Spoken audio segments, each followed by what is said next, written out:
E aí, pessoal, entramos na parte de obesidade, né? Um agravamento muito comum, eu quem diga, né? Já falei pra vocês. A obesidade, ela normalmente começa a se enfrentar aí na infância e normalmente também se chega à vida adulta. Uma criança obesa tem todas as chances de se tornar um adulto obeso, né? Eu dei pra vocês o meu exemplo, eu me uso como exemplo.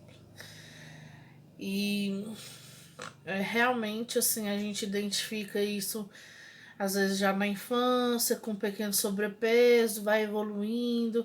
Às vezes a parte psicológica ajuda, né? Normalmente a obesidade é tida como uma doença que normalmente leva-se à compulsão alimentar. E essa obesidade ela tem consequências, né? Hipertensão, hiperlipidemia, que é o excesso, né, de gordura no sangue, doença cardiovascular, cálculos biliares, diabetes, irregularidades menstruais, infertilidade, gravidez de risco, eclâmpsia, pré-eclâmpsia, maior possibilidade de infecção no puerpério, diminuição dos níveis de testosterona e maior chance de desenvolver ginecomastia púbere, né? Isolamento social, baixa autoestima, depressão, dificuldade de aceitação pelo grupo. Normalmente, como eu disse para vocês, é um grande fator de bullying, né, nas escolas, entre os grupos.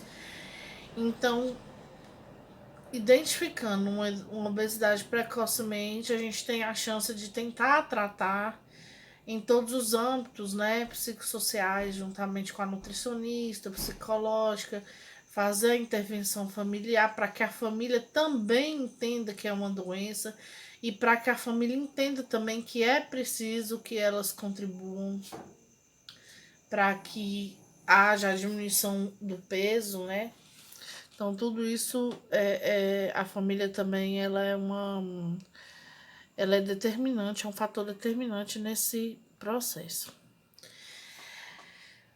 E aí entra as anorexias, né? As compulsões alimentares, os transtornos alimentares.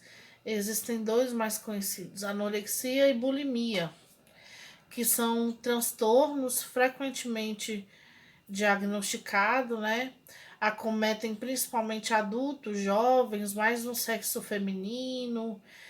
Só que ambos os sexos podem ser acometidos e gravidade semelhante para os dois. A anorexia, gente, a gente usa para se falar da doença, que é uma perda de apetite, e usa-se também como sinônimo de falta de apetite quando a gente vai falar algo na saúde, né? Por exemplo, a pessoa ela tem anorexia lá, não é que ela está com a doença anorexia, é porque ela está com falta de apetite. Nesse caso aqui é realmente o transtorno alimentar. Então é uma perda de peso em curto espaço de tempo. A pessoa, na maioria das vezes, ela para de se alimentar por completo. Em alguns casos, ela come ali coisas que acha que não vai engordar, uma folha de alface, um tomate, mas na maioria das vezes ela vai parando de se alimentar ao longo do tempo. É uma preocupação intensa com o corpo, se torna uma obsessão. Mesmo estando muito magra, ela crê que está obesa, que está gorda. Há um desvio, é, é, ela acha, ela consegue se enxergar gorda, né? Mesmo sendo extremamente magra, essa mulher normalmente vai ter vai parar o ciclo menstrual.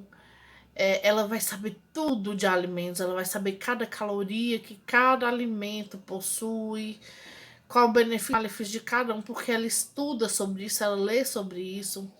Ela às vezes come em segredo ou mente que se alimentou. Faz exercício físico em excesso, né? E normalmente tem um isolamento da família e dos amigos. Por quê?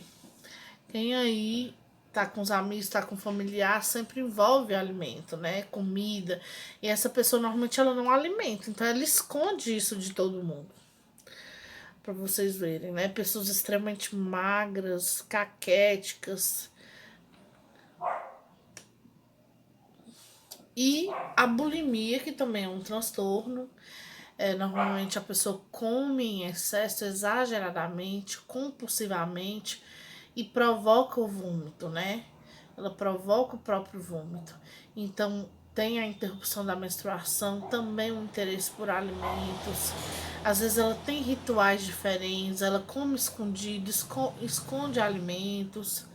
É, pode-se ter ou não obsessão por exercício físico, pode-se vir acompanhado de uma depressão. Na maioria dos casos, ela pega alimentos mais calóricos, mais gordurosos, ingere compulsivamente, né? E mesmo comendo compulsivamente, ela não tem um ganho de peso devido ao vômito. Porém, ela não tem a perda de peso, né? É uma grande mentira para si mesma. Por quê? Ela acha que vomitando vai perder peso, mas não, ela vai apenas manter o peso que ela já tem porque ela ingere mais vomita, né? Então ela não tem a perda de peso. E às vezes ela fica longos períodos de tempo no banheiro para induzir o vômito, né?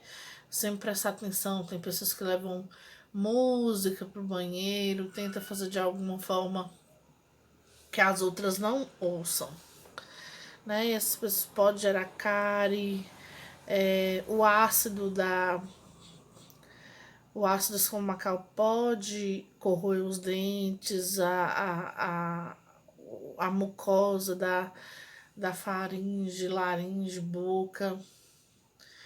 É, então ela sempre come muito, come em excesso e induz o vômito. Muito comum entre adolescentes. E quando a gente fala de adolescente, a gente tem que lembrar dos cuidados também de saúde bucal, né? Que tem que se orientar desde criança, desde bebê mesmo. Mãe, terminou de amamentar, pega uma gazinha molhada, passa na boca da criança, limpa. Tem pessoas que gostam de falar que é caro, tá com caro, mas é porque ela tomou muito sulfato ferroso, antibiótico. Gente, isso não causa cárie. O que acontece é que esses medicamentos normalmente são mais adocicados para que as crianças possam tomar com mais facilidade, então tem açúcar ali. E como tem açúcar, se você não fizer a limpeza depois, vai ficar o excesso, né? E vai causar cárie sim. Então, na saúde bucal do adolescente, observar cárie, gengivites, né, traumatismo, quebra, né, fratura dos dentes, o hálito, aftas e outras causas. Observar sempre, né, tentar trazer para a atenção primária para que ela faça esse acompanhamento. E vem a gravidez precoce, né, gente? A gravidez precoce é uma experiência que acontece na adolescência.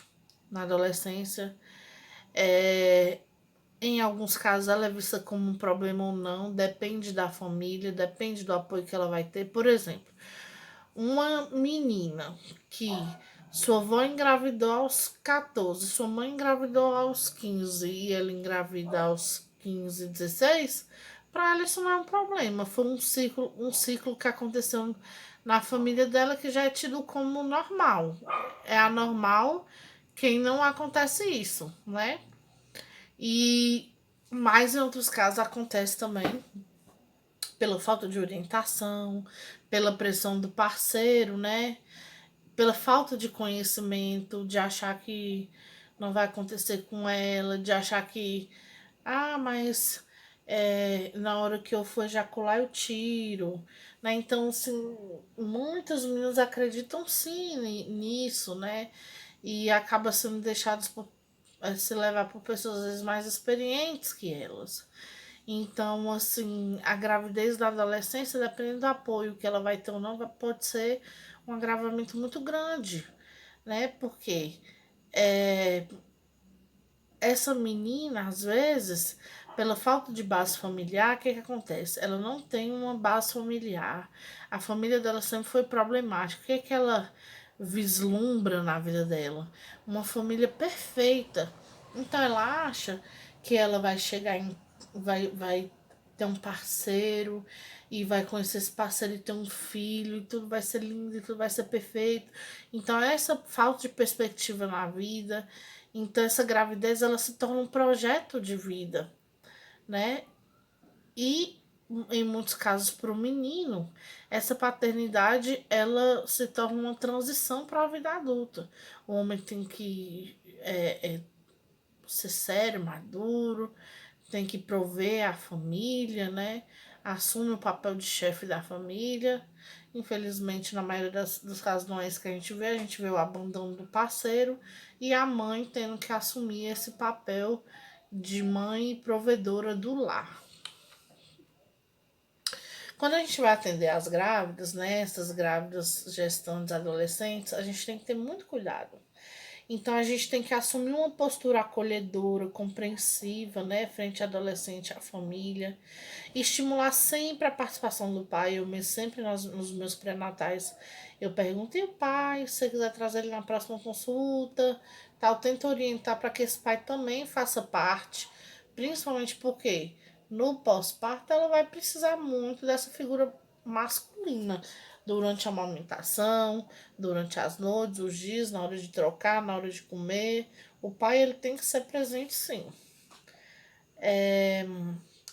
Estimular também as consultas em grupos, exames, desenvolver grupos para adolescentes grávidas e companheiros sempre que possível, sempre tratando em relação a essa faixa etária, enfatizar a necessidade do cuidado com a saúde reprodutiva, né, para prevenir a segunda gravidez.